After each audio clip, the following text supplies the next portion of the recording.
شروع اللہ کا نام لے کر جو بڑا مہربان نہایت رحم والا ہے۔ الف لام میم را۔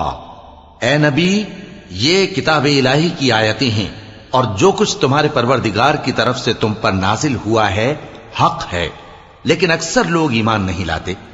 اللہ وہی تو ہے جس نے ستونوں کے بغیر آسمان جیسا کہ تم دیکھتے ہو اتنے اونچے بنائے، پھر عرش پر جلوہ افروز ہوا اور سورج اور چاند کو کام میں لگا دیا۔ ہر ایک میعاد معین تک گردش کر رہا ہے۔ وہی دنیا کے کاموں کا انتظام کرتا ہے۔ اس طرح وہ اپنی آیتیں کھول کھول کر بیان کرتا ہے کہ تم اپنے پروردگار کے روبرو جانے کا یقین کرو۔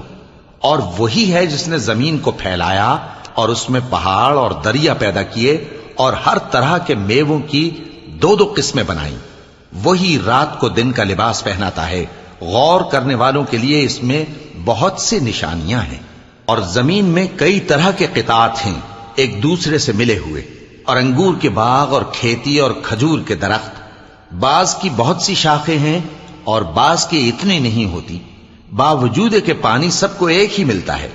اور ہم بعض میووں کو بعض پر لذت میں فضیلت دیتی ہیں، اور اس میں سمجھنے والوں کے لیے بہت سی نشانیاں ہیں۔ اگر تم عجیب بات سننی چاہو تو کافروں کا یہ کہنا عجیب ہے کہ جب ہم مر کر مٹی ہو جائیں گے تو کیا از سر نو پیدا ہوں گے؟ یہی لوگ ہیں جو اپنے پروردگار سے منکر ہوئے ہیں، اور یہی ہیں جن کی گردنوں میں طوق ہوں گے، اور یہی اہل دوزخ ہیں کہ ہمیشہ اس میں جلتے رہیں گے۔ اور یہ لوگ بھلائی سے پہلے تم سے برائی جلدی سے مانگتے ہیں، یعنی طالب عذاب ہیں، حالانکہ ان سے پہلے عذاب واقع ہو چکے ہیں۔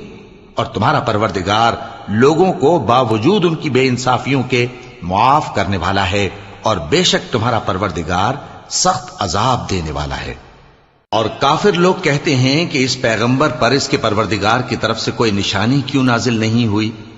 اے نبی، تم تو صرف خبردار کرنے والے ہو، اور ہر ایک قوم کے لیے رہنما ہوا کرتا ہے۔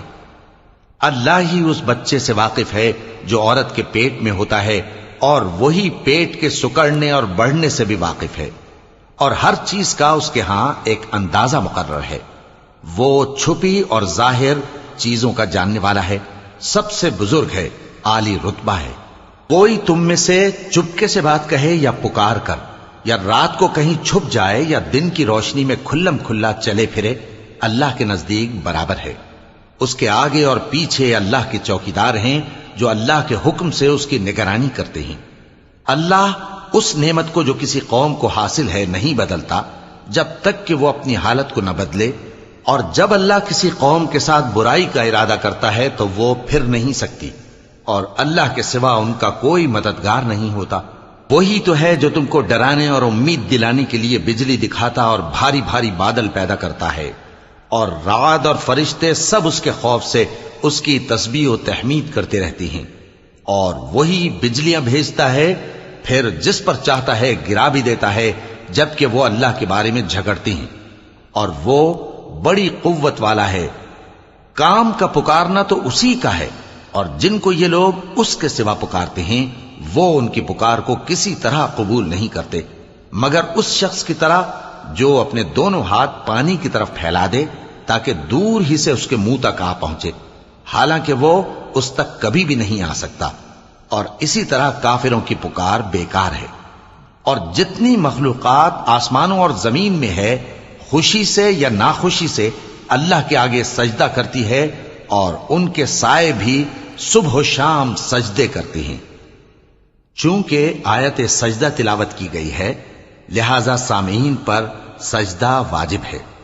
ان سے پوچھو کہ آسمانوں اور زمین کا پروردگار کون ہے؟ تم ہی کہہ دو کہ اللہ۔ ان سے کہو کہ کیا تم نے اللہ کو چھوڑ کر ایسے لوگوں کو کارساز بنایا ہے جو خود اپنے نفع و نقصان کا بھی اختیار نہیں رکھتے؟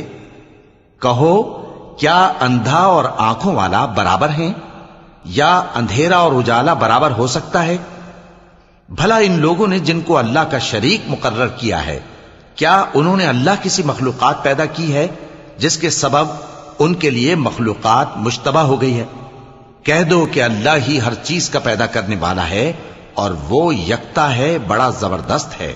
اسی نے آسمان سے مے برسایا، پھر اس سے اپنے اپنے اندازے کے مطابق نالے بہ نکلے، پھر پانی پر پھولا ہوا جھاگ آ گیا، اور جس چیز کو زیور یا کوئی اور سامان بنانے کے لیے آگ میں تپاتے ہیں اس میں بھی ایسا ہی جھاگ ہوتا ہے۔ اس طرح اللہ حق و باطل کی مثال بیان فرماتا ہے۔ سو جھاگ تو سوکھ کر زائل ہو جاتا ہے، اور پانی جو لوگوں کو فائدہ پہنچاتا ہے وہ زمین میں ٹھہرا رہتا ہے۔ اس طرح اللہ صحیح اور غلط کی مثالیں بیان فرماتا ہے تاکہ تم سمجھو۔ جن لوگوں نے اللہ کے حکم کو قبول کیا ان کی حالت بہت بہتر ہوگی، اور جنہوں نے اس کو قبول نہ کیا، اگر روئے زمین کے سب خزانے ان کے اختیار میں ہوں تو وہ سب کے سب اور ان کے ساتھ اتنے ہی اور نجات کے بدلے میں صرف کر ڈالیں، مگر نجات کہاں؟ ایسے لوگوں کا حساب بھی برا ہوگا، اور ان کا ٹھکانہ بھی دوزخ ہے، اور وہ بری جگہ ہے۔ بھلا جو شخص یہ جانتا ہے کہ جو کچھ تمہارے پروردگار کی طرف سے تم پر نازل ہوا ہے حق ہے، وہ اس شخص کی طرح ہے جو اندھا ہے، اور سمجھتے تو وہی ہیں جو عقل مند ہیں، جو اللہ کے عہد کو پورا کرتے ہیں اور قول و قرار کو نہیں توڑتے، اور جن رشتوں کے جوڑے رکھنے کا اللہ نے حکم دیا ان کو جوڑے رکھتے، اور اپنے پروردگار سے ڈرتے رہتے اور برے حساب سے خوف رکھتے ہیں، اور جو اپنے پروردگار کی خوشنودی حاصل کرنے کے لیے مصائب پر صبر کرتے ہیں اور نماز پڑھتے ہیں، اور جو مال ہم نے ان کو دیا ہے اس میں سے پوشیدہ اور ظاہر خرچ کرتے ہیں، اور نیکی سے برائی کو دور کرتے ہیں، یہی لوگ ہیں جن کے لیے عاقبت کا گھر ہے، یعنی ہمیشہ رہنے کے باغات جن میں وہ داخل ہوں گے، اور ان کے باپ دادوں اور بیویوں اور اولاد میں سے جو نیکوکار ہوں گے وہ بھی بہشت میں جائیں گے، اور فرشتے بہشت کے ہر ایک دروازے سے ان کے پاس آئیں گے اور کہیں گے تم پر سلام ہو، یہ تمہاری ثابت قدمی کا بدلہ ہے، اور عاقبت کا گھر خوب گھر ہے۔ اور جو لوگ اللہ سے پختہ عہد کر کے اس کو توڑ ڈالتے اور جن رشتوں کے جوڑے رکھنے کا اللہ نے حکم دیا ہے ان کو قطع کر دیتے اور ملک میں فساد کرتے ہیں، ایسوں پر لعنت ہے اور ان کے لیے برا انجام ہے۔ اللہ جس کا چاہتا ہے رزق فراخ کر دیتا ہے اور جس کا چاہتا ہے تنگ کر دیتا ہے، اور کافر لوگ دنیا کی زندگی پر خوش ہو رہے ہیں، اور دنیا کی زندگی آخرت کے مقابلے میں بہت تھوڑا سامان ہے۔ اور کافر کہتے ہیں کہ اس پیغمبر پر اس کے پروردگار کی طرف سے کوئی نشانی کیوں نازل نہیں ہوئی؟ کہہ دو کہ اللہ جسے چاہتا ہے گمراہ کرتا ہے، اور جو اس کی طرف رجوع ہوتا ہے اس کو اپنی طرف کا رستہ دکھاتا ہے، یعنی ان کو جو ایمان لاتے اور جن کے دل اللہ کی یاد سے آرام پاتے ہیں ان کو۔ اور سن رکھو کہ اللہ کی یاد سے ہی دل آرام پاتے ہیں۔ جو لوگ ایمان لائے اور عمل نیک کیے ان کے لیے خوشحالی اور عمدہ ٹھکانہ ہے۔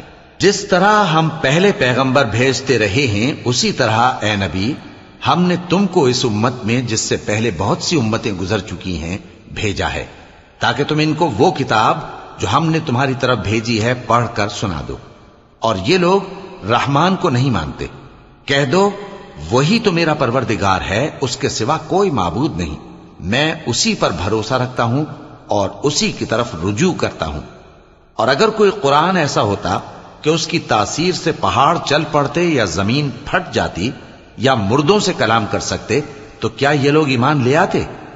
بات یہ ہے کہ سب باتیں اللہ کے اختیار میں ہیں، تو کیا مومنوں کو اس سے اطمینان نہیں ہوا کہ اگر اللہ چاہتا تو سب لوگوں کو ہدایت کے رستے پر چلا دیتا؟ اور کافروں پر ہمیشہ ان کے اعمال کے بدلے آفت آتی رہے گی یا ان کے مکانات کے قریب نازل ہوتی رہے گی، یہاں تک کہ اللہ کا وعدہ آ پہنچے۔ بے شک اللہ وعدہ خلاف نہیں کرتا۔ اور تم سے پہلے بھی رسولوں کے ساتھ تمسخر ہوتے رہے ہیں، تو میں نے کافروں کو مہلت دی، پھر میں نے ان کو پکڑ لیا، سو دیکھ لو کہ میرا عذاب کیسا رہا۔ تو کیا وہ جو ہر شخص کے اعمال کا نگراں و نگہبان ہے وہ بتوں کی طرح بے علم و بے خبر ہو سکتا ہے؟ اور ان لوگوں نے اللہ کے شریک مقرر کر رکھے ہیں۔ ان سے کہو کہ ذرا ان کے نام تو لو۔ کیا تم اسے ایسی چیزیں بتاتے ہو جو روئے زمین پر ہیں اور اسے معلوم نہیں، یا تم لوگ محض سطحی بات کی تقلید کرتے ہو؟ اصل یہ ہے کہ کافروں کو ان کے فریب خوبصورت معلوم ہوتے ہیں اور وہ ہدایت کے رستے سے روک لیے گئے ہیں۔ اور جسے اللہ گمراہ رہنے دے اسے کوئی ہدایت کرنے والا نہیں۔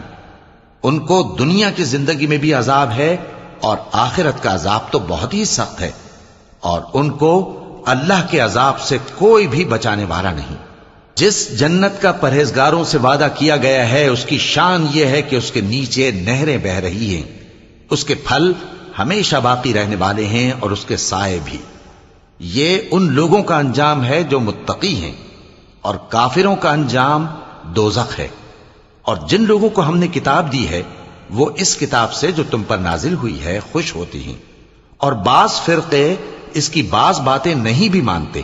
کہہ دو کہ مجھ کو یہی حکم ہوا ہے کہ اللہ ہی کی عبادت کروں اور اس کے ساتھ کسی کو شریک نہ بناؤں۔ میں اسی کی طرف بلاتا ہوں اور اسی کی طرف مجھے لوٹنا ہے۔ اور اسی طرح ہم نے اس قرآن کو عربی زبان کا فرمان بنا کر نازل کیا ہے، اور اگر تم علم آ جانے کے بعد ان لوگوں کی خواہشوں کے پیچھے چلو گے تو اللہ کے سامنے کوئی نہ تمہارا مددگار ہوگا اور نہ کوئی بچانے والا۔